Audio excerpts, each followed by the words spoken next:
இஸ்லாமியர்களை இழிவுபடுத்துற மாதிரி படத்துல காட்சி இருக்கு. அதை யாரை வச்சு இவர் அந்த காட்சி பண்ணியிருக்காருன்னா இவரோட சக நண்பர் ஸ்ரீநாத்தை வச்சு பண்ணியிருக்காரு. அவர் பார்த்தீங்கன்னா ஒரு பிராமண சமூகத்தை சார்ந்தவர். இருக்கிறதுலயே எளிமையான வேட்பாளர்களை தான் நான் தேர்ந்தெடுத்திருக்கேன். எப்படி எளிமைனா கஞ்சா கேஸ்ல உள்ள போய் ஜாமீன்ல வெளியில எடுத்து அவர் வேட்பாளருங்க. என்கிட்ட பல்வேறு ரெக்கார்டுகள் இருக்கு. 2 கோடி ரூபா வாங்கிட்டு சீட்டே கொடுக்கல. ஏன்டா கொடுக்கலன்னா எதை விட்டு வந்தீங்க? பொண்டாட்டியை விட்டு வந்தீங்க, பிள்ளைய விட்டு வந்தீங்க, அப்பா அம்மா விட்டு வந்தீங்க. உங்களை நம்பி வந்து சினிமாக்காரங்களாம் கடங்காரனா விட்டு வந்தீங்க. இதை தான் நீங்க விட்டு வந்துறீங்க.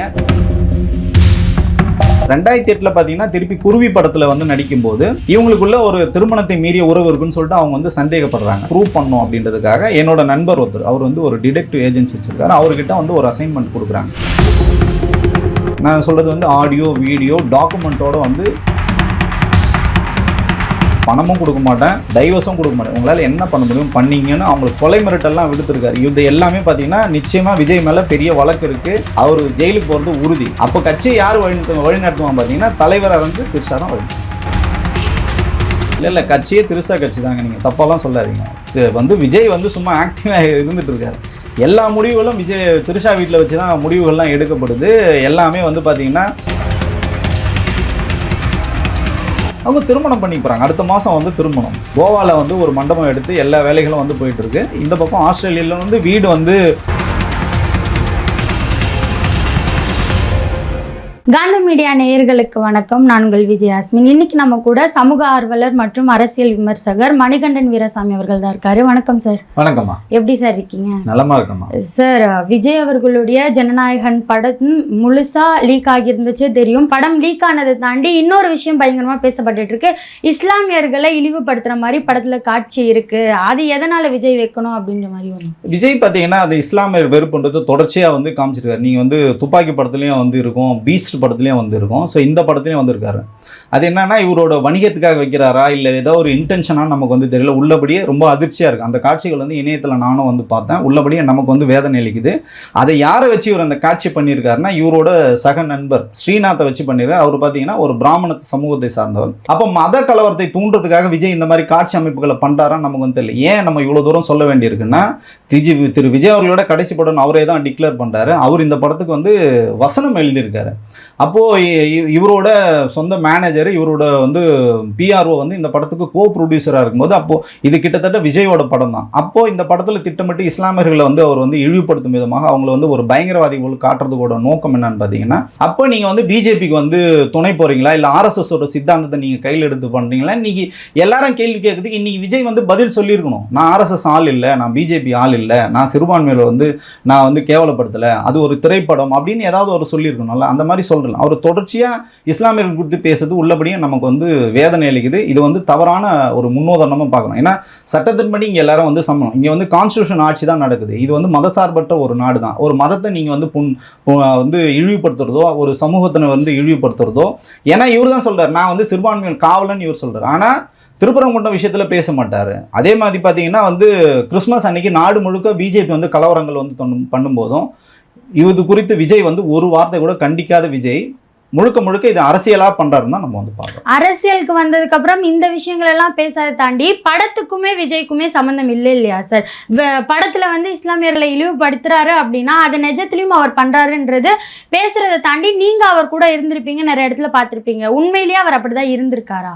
இப்போ ஒன்றும் இல்லை, அவர் வந்து நோன்பு திறக்கும் நிகழ்ச்சியில் போய் கலந்துக்கிறாரு. அங்கே நோன்பு கஞ்சி குடிக்கிறாரு, தலையில் வந்து குல்லா போட்டுக்கிறாரு. ஆனால் உங்களுக்கு வந்து திருப்பரங்குன்றம் இஷ்யூ வருது, நான் பேசவே மாட்டேன். சாதிக்கு நான் எதிரானவன்னு சொல்கிறீங்க. கவின் ஆணவ படுகொலை குறித்து எல்லா அரசியல் கட்சி தலைவர்களும் கருத்து சொன்னாங்க. விஜய் வந்து கருத்தே சொல்லலை. இப்போ நான் சொன்ன மாதிரி ஆதவ அர்ஜுனா வந்து சொல்கிறார், குரான் மேலே சத்தியம் பண்ணி சொன்னார் பிஜேபியோட எங்களுக்கு ஒட்டும் வரல, ஒரு காலத்தில் நாங்கள் பிஜேபியோட போக மாட்டோன்னு சொல்லி 24 மணி நேரத்தில் உங்களுக்கு வந்து பாண்டிச்சேரியில் வேட்பாளர் அறிவிச்சாங்க. அந்த வேட்பாளர் பார்த்தீங்கன்னா கிட்டத்தட்ட 8 பேர் பிஜேபிலேருந்து ஆர்எஸ்எஸ் வந்தவங்க, அன்றைக்கே பிஜேபிலேருந்து வந்தவங்க. அப்போ இதெல்லாம் விஜய் தெரியாமல் பண்ணுறாரா அவங்களுக்கு? சார், பிஜேபிலேருந்து வந்தவங்க தானே சார். ஏங்க அன்னைக்கு தாங்க வராங்க. அப்போ உங்கள் கட்சிக்கு எதுக்கு உழைச்சவங்கலாம் எதுக்கு இருக்காங்க? நீங்கள் தானே சொன்னீங்க என் கட்சியில் வந்து போஸ்டர் ஒட்டி பேனர் ஒட்டி சைக்கிள் மிதித்து எனக்காக உழைத்தவங்களுக்கு தான் நான் வந்து சீட்டு தருவேன்னு விஜய் தாங்க சொன்னார். பொதுச் செயலாளர் வந்து புஷியானந்த் தாங்க சொன்னார். 106 வேட்பாளர்கள் வெளியிலேருந்து தான் கொடுத்துருக்காங்க. மாவட்ட செயலாளர்லாம் இப்போ வந்து 60 பேருக்கு தான் கொடுத்துருக்காங்க. மீதியெல்லாம் நீங்கள் வெளியிலேருந்து தான் கொடுத்துருக்கீங்க. அப்போ இதோட நோக்கம் என்ன? அப்போது நீங்கள் வந்து க்ளீனாக இருக்கீங்க, உங்களுக்கு வந்து படத்துக்கு வந்து போஸ்டர் ஓட்டணுமா, விசில் அடிக்கணுமா, படத்தை ஓட வைக்கணுமா, அப்போ ரசிகர்கள் தேவை. அரசியலாக நான் வரேன்னா எனக்கு பிஜேபி தேவை, ஆர்எஸ்எஸ் தேவை. சத்யகுமார்னு சொல்லிட்டு ஒரு வேட்பாளர் போட்டிருக்காங்க, திருத்தணி வேட்பாளர். அவர் ஆர்எஸ்எஸ்காரங்க, என் நண்பர் தாங்க, 20 ஆண்டு கால நண்பர் எனக்கு. அவர் ஆர்எஸ்எஸ்ல வந்து முழுமையாக இயங்கின நபரை நான் வந்து ஆர்எஸ்எஸ்க்கு எதிராக வேலை செய்கிறேன், நான் பிஜேபி சித்தாந்தத்துக்கு எதிராக வேலை செய்கிறேன், சிறுபான்மை காவலன்னு சொல்ல விஜய் எப்படி அவர் கட்சியில் உறுப்பினர்கள் அதை எப்படி நீங்கள் வந்து அவருக்கு வந்து சீட்டு கொடுப்பீங்க சொல்லுங்கள்? நீங்கள் சொல்லுங்கள், இதுக்கெல்லாம் பதில் இருக்கா விஜய் கிட்ட? அப்போ நீங்கள் பின்புலம் முழுக்க பார்த்தீங்கன்னா எவன் காசு கொடுக்குறான்னு அவன் எந்த கட்சியை சார்ந்தவங்களும் பரவாயில்ல, எந்த அமைப்பை சார்ந்தவங்களும் பரவாயில்ல, ஆனால் எனக்கு உழைக்கிறதுக்கு மட்டும் தொண்டர்கள் வேணும், பதவிகளை அனுபவிக்கிறதுக்கு வந்து பணக்காரர்கள் வேணும்னு சொல்கிறது விஜயோட மனப்பான்மை இன்னைக்கு வந்து வெளிப்பட்டிருக்குல்ல. ஆனால் விஜய் சொல்கிறாரு இருக்கிறதுலேயே எளிமையான வேட்பாளர்களை தான் நான் தேர்ந்தெடுத்திருக்கேன். எப்படி எளிமைன்னா, கஞ்சா கேஸில் உள்ளே போய் ஜாமீனில் வெளியில் எடுத்து அவர் வேட்பாளருங்க.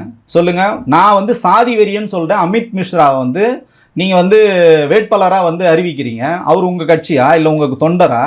ஏன் உங்களுக்கு ஆளே கிடையாதா? சொல்லுங்க. நாங்கள் வந்து எளிய மக்களுக்காக வேலை செய்யறேன்னு சொல்றீங்க, எல்லாருக்கிட்டையும் 5 கோடியிலேருந்து 50 கோடி வரைக்கும் காசு வாங்கிட்டு தானே போட்டுருங்க. ஏதோ ஒரு வேட்பாளர் சொல்லுங்க. எனக்கு அந்த அமைப்போடு இருந்தோம், என்கிட்ட பல்வேறு ரெக்கார்டுகள் இருக்கு. பணம் கொடுத்தோலாம் இன்னைக்கு கதறிட்டு இருக்கான், என்கிட்ட 2 கோடி ரூபா வாங்கிட்டு சீட்டே கொடுக்கல. ஏன்டா கொடுக்கலன்னா, அவன் இன்னொருத்தன் 10 கோடி ரூபா கொடுத்தான், அவனுக்கு சீட்டு கொடுத்தான். அவன் யாரானா ஆர்எஸ்எஸ்லேருந்து பிஜேபிலேருந்து திமுகலேருந்து கூட ஒருத்தர் வந்திருக்காருங்க, அவரு கூட சீட்டு கொடுக்குறாங்க. ஏன்னா அவர்கிட்ட 10 கோடி ரூபா பணம் வாங்கிட்டு கொடுத்துருங்க. அப்புறம் என்ன நீங்கள் எல்லாத்தையும் விட்டுட்டு வந்தீங்களா? என்னத்தை விட்டுட்டு வந்தீங்க சொல்லுங்க? எதை விட்டு வந்தீங்க? பொண்டாட்டியை விட்டு வந்தீங்க, பிள்ளைய விட்டு வந்தீங்க, அப்பா அம்மா விட்டு வந்தீங்க, உங்களை நம்பி வந்து சினிமாக்காரங்களாம் கடங்காரனா விட்டு வந்தீங்க. இதை தான் நீங்கள் விட்டு வந்துடுறீங்க. இதெல்லாம் சொல்கிறது தாண்டி 20ஆம் தேதி விஜயும் சங்கீதா அவர்களோட டிவோர்ஸ் கேஸ் வருது, இது எப்படி பார்க்குறீங்க? அதாவது பார்த்தீங்கன்னா, திரு விஜய் அவர்கள் வந்து நான் கிட்டத்தட்ட 30 ஆண்டுகளுக்கு மேலே வந்து தெரியும். 1999 உங்களுக்கு வந்து திருமணம் நடந்தது. நல்ல ஒரு அருமையான ஒரு குடும்ப சூழலில் தான் அவங்களோட வாழ்க்கை வந்து போயிட்டு இருந்தது.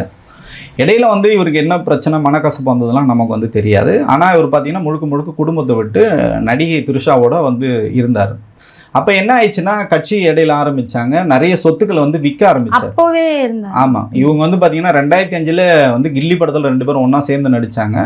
ஸோ அப்போதுலேருந்து இவங்களுக்கு வந்து நட்பு வந்து இருந்தது. 2008 பார்த்தீங்கன்னா திருப்பி குருவி படத்தில் வந்து நடிக்கும்போது இவங்களுக்குள்ள ஒரு திருமணத்தை மீறிய உறவு இருக்குன்னு சொல்லிட்டு அவங்க வந்து சந்தேகப்பட்டு என்ன பண்ணுறாங்கன்னா, அதை வந்து ப்ரூவ் பண்ணணும் அப்படின்றதுக்காக என்னோட நண்பர் ஒருத்தர், அவர் வந்து ஒரு டிடெக்டிவ் ஏஜென்சி வச்சிருக்காரு, அவர்கிட்ட வந்து ஒரு அசைன்மெண்ட் கொடுக்குறாங்க. சரி, இவர் எங்கே போகிறாரு, எங்கே வராரு, எனக்கு கொஞ்சம் பார்த்து சொல்லுங்கள், எனக்கு வேணா சினிமா ஷூட் முடிச்சு வீட்டுக்கே வரமாட்டேன்றாரு அப்படின்னு சொன்னால், நான் சொல்கிறது பார்த்தீங்கன்னா 2008 காலகட்டத்திலே. ஸோ அப்படி இருக்கும்போது என் வீட்டு அருகில் வந்து அந்த படம் வந்து ஷூட் வந்து போயிட்டு இருந்தது, குருவி படம் ஷூட்டு. அப்போ அந்த நண்பரை வந்து என்ன இங்கே என்ன பண்ணிட்டு இருக்கேன்னா, அப்போ சொல்கிற இந்த மாதிரி ஒரு அசைன்மெண்ட்டுன்னா, அப்போ நான் பார்த்தீங்கன்னா விஜயோட ரசிகராக இருந்தனால நானே நம்பலை.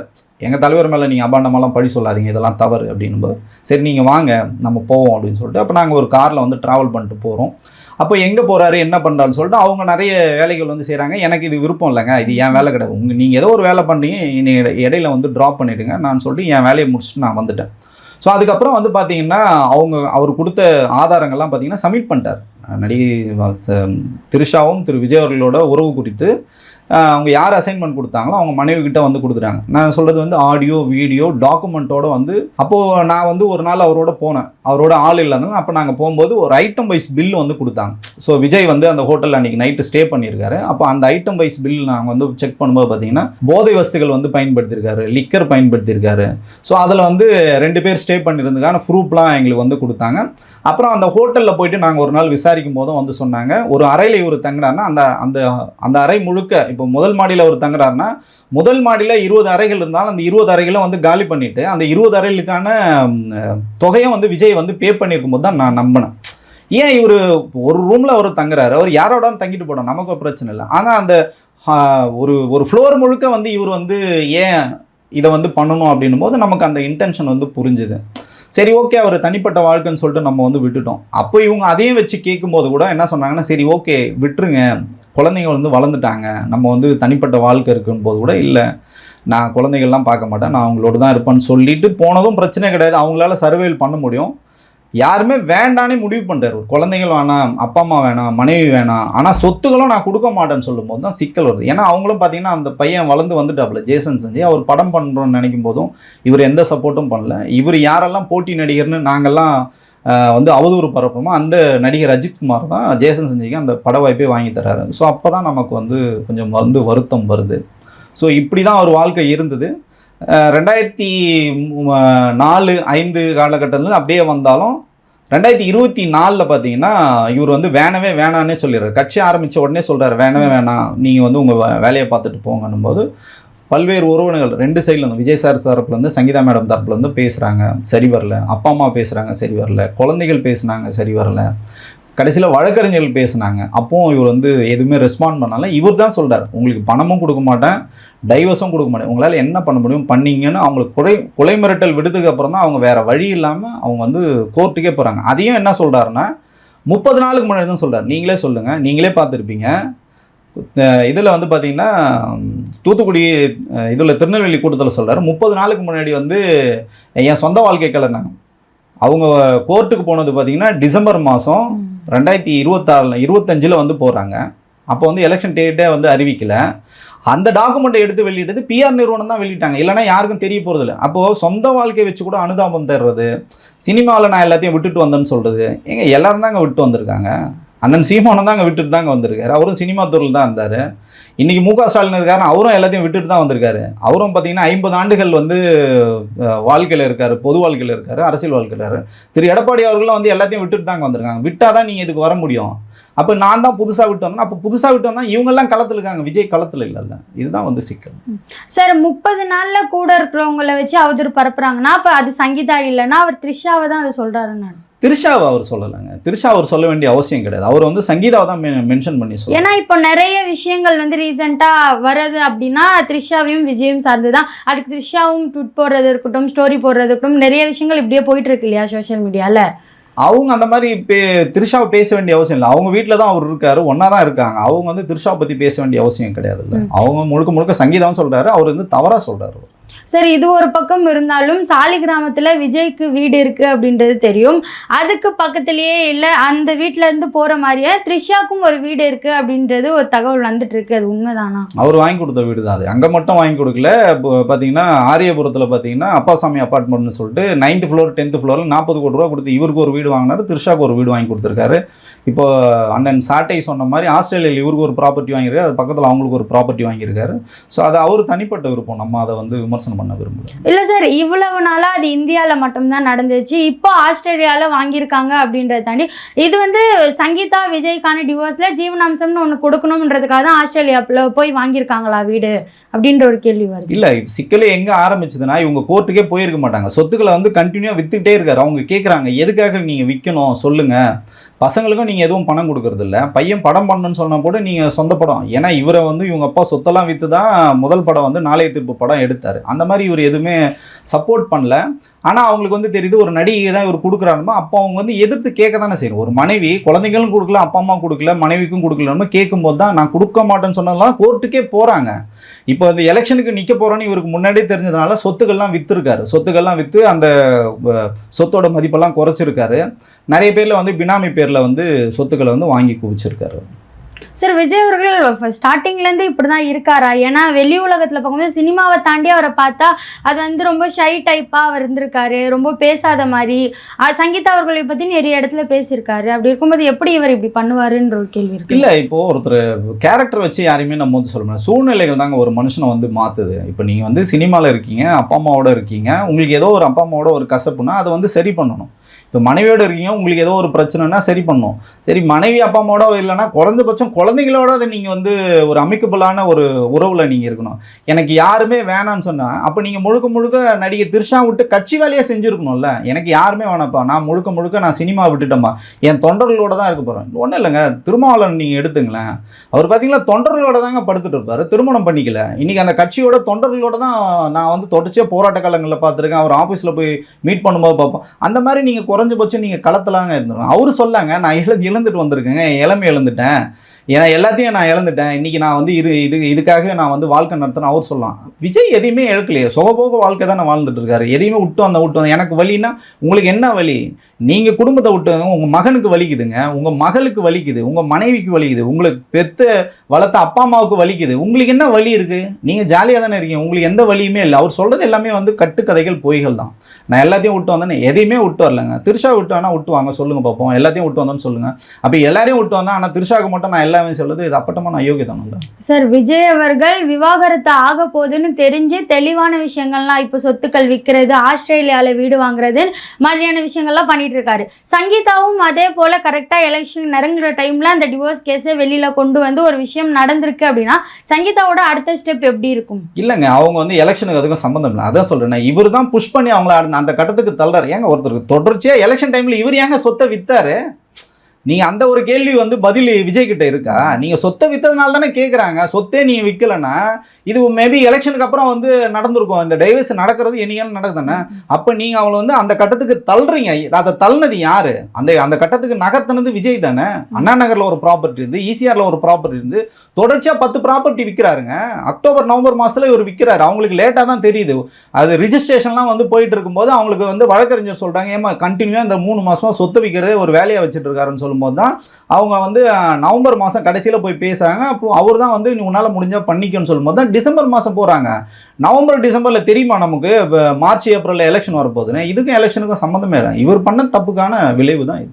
சார், அவர் பேரில் வாங்கினா சரி, த்ரிஷா பேரில், த்ரிஷாவும் ஒரு நல்ல நடிகை தான், நிறைய சம்பாதிச்சிருப்பாங்க தான், அவங்க பேரில் ஏன் வாங்கணும் அப்படின்னு? அவங்க திருமணம் பண்ணி போகிறாங்க. அடுத்த மாதம் வந்து திருமணம், அது எல்லாமே வந்து ஃபிக்ஸ் பண்ணி வச்சுருக்காங்க. இந்த மாதம் ஏப்ரல் 20ஆம் தேதி பார்த்தீங்கன்னா டைவர்ஸ் கேஸ் வந்து மியூச்சுவல் கன்சர்னால முடிஞ்சிறதுக்கான வாய்ப்பு இருக்குது. ஒரே ஒரு சிக்கல் மட்டும் தான் வரும். சொத்துக்கள் வந்து எப்படி வந்து செட்டில் பண்ண போகிறாரு, அதை நிறைய மறைச்சிருக்காரு. அவங்ககிட்ட எல்லா ஆவணமும் இருக்குது. திரு எஸ்ஏசி அவர்கள்கிட்ட ஆவணம் இருக்குது. அவங்க நிறைய சகோதரி சங்கீதா கிட்டே ஆவணம் இருக்கும்போது அது மேட்ச் ஆகாமல் அது ஒரு வேளை லேட் ஆச்சுன்னா தான் உங்களுக்கு லேட் ஆகணும். இல்லைன்னா வந்து இவர் வந்து ஸ்மூத்தாக ஹேண்டில் பண்ணாருன்னா விவாகரத்து முடிஞ்ச அடுத்த நாளே வந்து திருமணம் பண்ண அவங்க ரெடியாக தான் இருக்காங்க. அதுக்கான வேலைகள் வந்து போயிட்டுருக்கு. 2 இடங்களில் வேலைகள் வந்து போயிட்டுருக்கு. ஒன்று வந்து பார்த்திங்கன்னா கோவாவில் வந்து ஒரு மண்டபம் எடுத்து எல்லா வேலைகளும் வந்து போயிட்டுருக்கு. இந்த பக்கம் ஆஸ்திரேலியாவில் வந்து வீடு வந்து ஃபுல் செட்டப்பில் வந்து வேலைகள் வந்து போயிருக்கு. இங்கே திருமணம் முடிஞ்ச உடனே அங்கே குடியேறதுக்கான எல்லா வேலைகளும் போயிட்டுருக்கு. இப்போ கூடிய விரைவில் விஜய் அவர்களுடைய திருமணத்தை அவங்களே போட்டாங்களே, ட்வீட் போட்டாங்களே, ஒரு ட்வீட் போட்டாங்க வந்து தாலி கட்டுது உறுதி, தேதி பின்னர் அறிவிக்க முடியும்னா அதில் ஃபர்ஸ்ட் லைக் யார் பண்ணாங்கன்னா திரிஷா அவங்க அம்மா தான் வந்து முதல் லைக்கே பண்ணுறாங்க சார். ஆனால் அவங்க தான் சார் கொஞ்ச நாளுக்கு முன்னாடி எனக்கும் சம்மந்தம் இல்லாத விஷயங்களோட என்னை வச்சு சேர்த்து பேசாதீங்க அப்படின்ற மாதிரிலாம் சொல்லி, அப்படிலாம் சொல்லவே இல்லை. அவங்க வந்து நயனா நாகேந்திரன் அவர்கள் சொல்லும்போது என்ன சொன்னாங்கன்னா, பொதுவெளியில் பேசாதீங்க, எனக்கும் விஜய்க்கு சம்மந்தம் இல்லைன்னா சொல்ல, என் விஷயத்த பொதுவெளியில் பேசாதீங்கன்னு தான் சொன்னாங்க. விஜய் யாரு, எனக்கும் விஜய்க்கு என்ன தொடர்புலாம் அவங்க கேட்கவே இல்லை. பொதுவெளியில் பேசினா சட்டப்படி நடவடிக்கை எடுப்பு தான் சொன்னாங்க. அதை தாண்டி அவங்க எதுவுமே சொல்லலை. ஏன்னா ஏன் அதை கூட பொதுவெளியில் ஏன் இந்த விஷயத்தை எடுத்தானா விஜய் தாங்க எடுத்துகிட்டு வந்தார். ஸோ அவங்க வந்து சங்கீதா வந்து கோர்ட்டுக்கு போகிறாங்க.